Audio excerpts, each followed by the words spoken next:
Studies have actually shown we are getting more and more women coming to do medicine, but that wasn't reflecting in the surgical field. So like I'd said, when I got in third year and I realized the gap in seeing people who are willing to do, who have done surgery mentoring us, I came back and I started a mentorship program. Initially it was informal, but when I joined JPOT, we formalized the mentorship program, and we connect students with people who are doing different specialties to address the two key things in mentorship, both professional development and personal development. Just like Susan said, that you can't only look at the professional angle, you also have to look at the personal angle.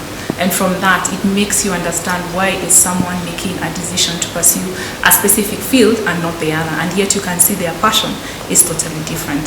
So on Friday, we are actually going to have a session for women in neurosurgery, and the essence of it is to talk about the professional diversity in neurosurgery, because neurosurgery is not only treating, neurosurgery has other components, and those components, we are few women.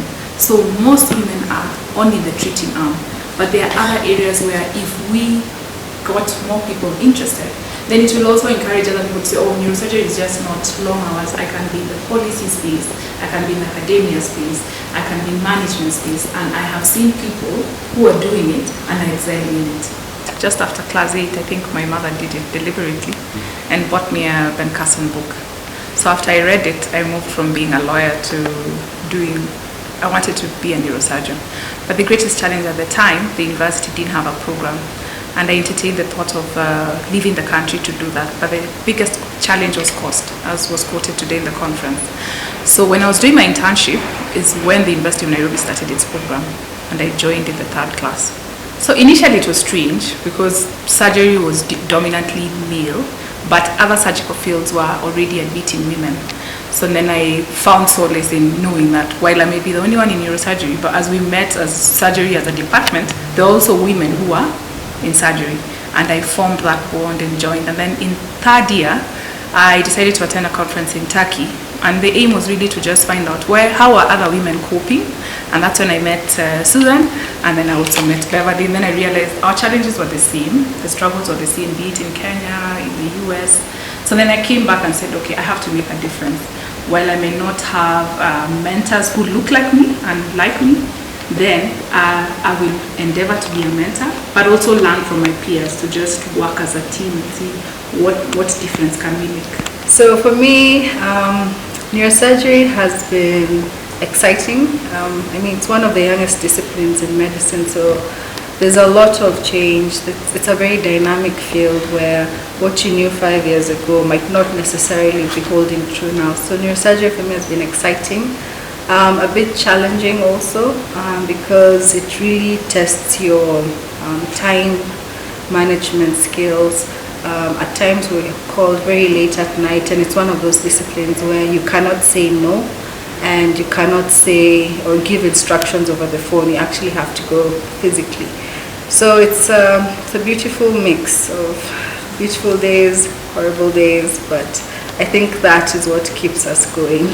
So I think one of the things we need to do is when we're teaching the basic things, even in primary school, like science, in the textbooks, if you ever thought about it, the photos of doctors, policemen, firemen were all men. So there's no point at which the doctor was ever a lady.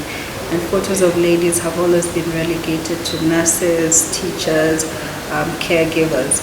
And so it starts from the very basic foundation of our education system, where we need to show children you can actually be anything you want to be. Those traditional gender roles to specific jobs need to actually be brought down, and that is a first step.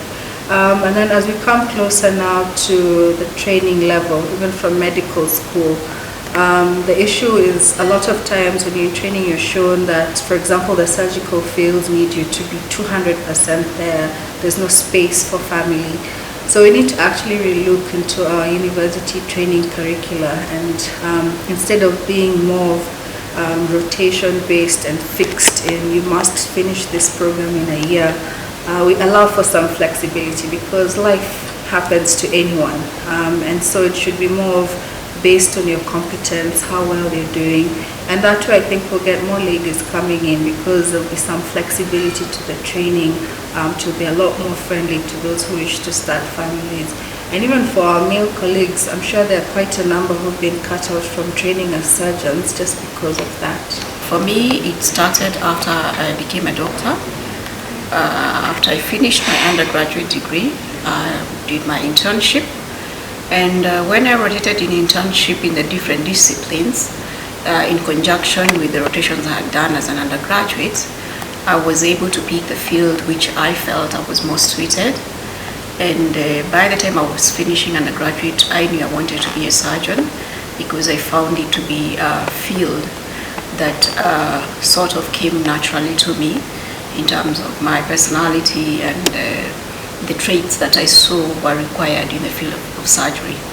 Then I realized specifically in neurosurgery, when I did my internship, we didn't have much of activity going on in the peripheral hospitals.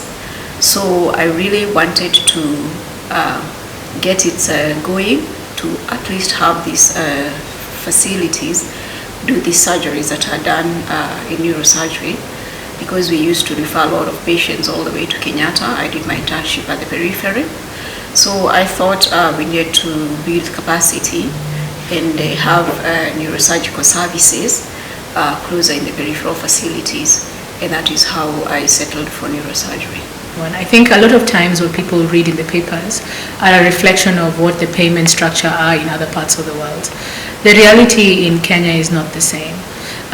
Majority of us provide care, sometimes even at no cost, because the patients that come to us come at emergencies, in emergency situations, and they're desperate. The challenges also that come around with cost are less to do with the doctor and more to do with the systems around what we need to do to provide the safe surgery. So for example, there is no company in sub-Saharan Africa, perhaps with the exception of South Africa, that makes equipment that is suitable for neurosurgery. So everything has to be imported.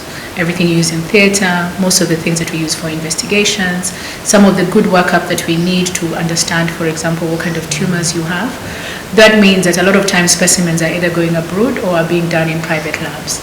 That is what the patient then experiences as an increased cost in trying to offer them care. In terms of the level of expertise that it takes, most of our operations are very long operations and require multiple areas of expertise. So even the doctors that, for example, help us to put people to sleep, the anesthetists, or the intensive care doctors require extended training, and often our patients spend a lot of time in the critical care space because they need it. They need it to monitor them for their monitoring and for their investigations and for clinical input. And that's what gives people the perception that perhaps we have more money than we know how to spend. The reality is it takes quite a lot of investment to deliver good care. So I think there are bigger questions as to why women don't come into surgery full stop. So at the moment I chair the Kenya Association of Women Surgeons, and we've been looking at the history of women in surgery.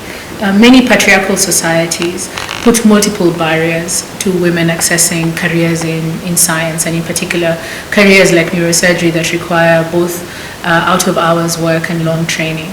This include interest right from in primary school, secondary school, because you need to choose the right subjects and you need to be mentored. But if people are being steered away from these subjects because they are not perceived as what good women do or good mothers and wives, then they're less likely to present themselves even at application stage. Then when you get to the application stage, most African residents that you meet train often at their own cost for extended periods of time. We're talking a minimum of 6 years, often more, to become the people that you're seeing here today. And so it takes very supportive spouses and parents to support you as you're going through your training. And that isn't always possible. In many homes, it is a woman who perhaps takes a step back to support the career of their husband or brother, etc. And here are 4 women who are telling you the men in their lives chose to support them.